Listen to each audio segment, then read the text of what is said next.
As a personal injury attorney, I get calls all the time from people hit and injured by a DUI driver. One question I often get is, if the other party had been drinking or was on drugs or marijuana, are they automatically at fault? The simple answer is no, not necessarily.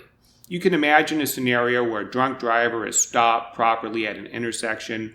Another car suddenly barrels into him from behind.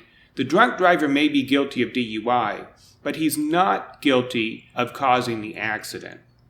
Put another way, in order to prevail in a lawsuit, it's not enough just to show that the other party was DUI. You still have to show that the other party caused the accident. That said, I've seen thousands of these cases, and 99% of the time the drunk driver did cause the accident. He was not paying attention. He was weaving from lane to lane. He ran a red light.